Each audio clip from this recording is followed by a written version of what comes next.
Hey guys, what's up? In this video, I'll show you how you can hide photos and where you can find these hidden photos in the hidden album. So very simple process, hope you guys can follow through, and if you're successful, make sure you subscribe to the channel, it really helps. And now that I've said that, this is how you can do it. So first up, go into photos and select the pictures that you want to hide.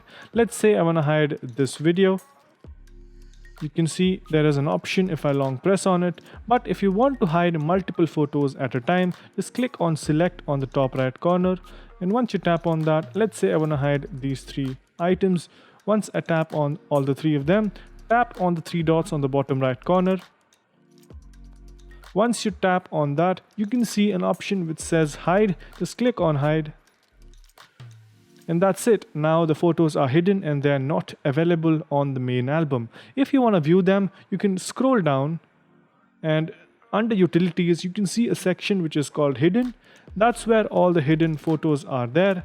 Now, in case this album or this hidden option is not available for you, that may be because you have disabled it in your settings. All you have to do is go into settings. And once you're here, you will scroll down and look for photos.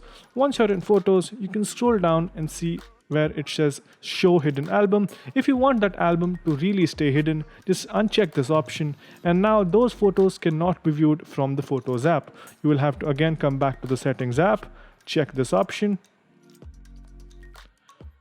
and only then will you be able to view the photos or the hidden photos in the utilities section. You can also lock the folder by just tapping on use face ID. Once you do that, the hidden folder is now locked. You will need to authenticate it before you open it, as you can see here.